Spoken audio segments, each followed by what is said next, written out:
I moved to this small farm just outside an HOA-controlled neighborhood, thinking I'd finally found peace. A few acres, some chickens, a couple of goats, and a loyal dog. Nothing too fancy, but perfect for me. The best part? The HOA had zero control over my property. I wasn't under their jurisdiction, which meant I could live my life without interference. Or so I thought. The trouble started almost immediately.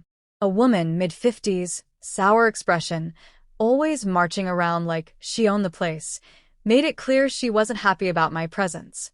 I'd later learn her name was Karen, but honestly, I could have guessed. The first time we met, she didn't introduce herself or welcome me to the neighborhood.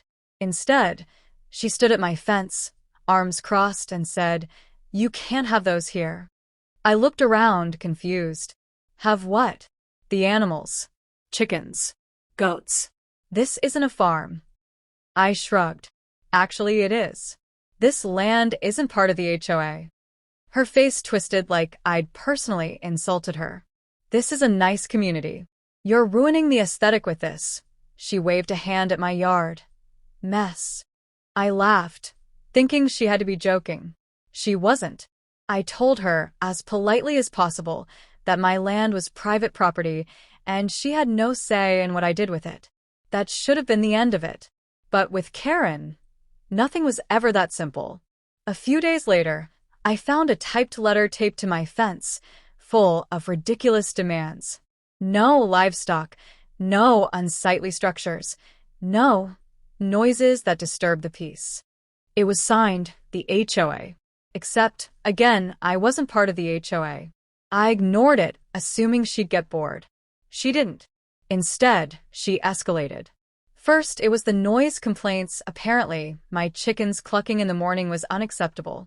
Then came the false accusations. My dog was dangerous. My animals were filthy. She started rallying other HOA members, trying to turn them against me. Some neighbors sided with her, but most didn't care. One morning, I caught her standing at the edge of my property, glaring at my goats. "You need to get rid of them," she snapped. "I don't," I replied.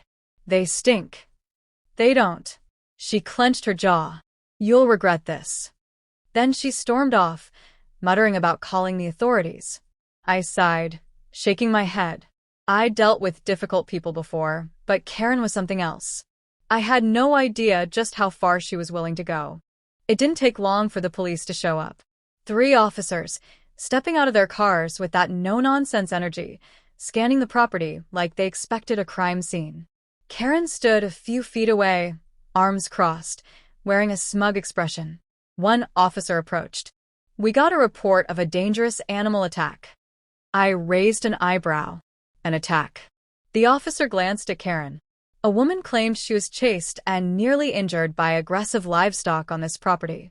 I almost laughed. My animals were lazily wandering around, completely uninterested in anything but their food. My dog stretched and yawned. The chickens barely acknowledged the officer's presence. The goats stood there, chewing like they had all the time in the world. Karen stepped forward, putting on a performance. It was terrifying. That beast, she pointed at my dog, lunged at me. And the goats, they charged. I barely escaped. The officers looked at me. I shrugged. That never happened. One of them sighed. "Do you have security cameras?" I nodded and led them to my porch, pulling up the footage on my phone. We watched as Karen stomped onto my property, waving her arms, yelling at my goats, who barely reacted. My dog stayed on the porch the entire time. At no point was she attacked. She wasn't even touched. One officer turned to her. "Ma'am, this doesn't show any attack." Karen's face turned red. Well, maybe the footage didn't catch it. But I was in danger. He lets these animals roam free, and they... Another officer cut her off. "Ma'am, you do realize filing a false report is a crime, right?" Her smugness evaporated instantly. I was just trying to protect the neighborhood by trespassing on private property." He gestured toward the screen. "Because this clearly shows you entering without permission." Her mouth opened and closed, no words coming out. Another officer turned to me.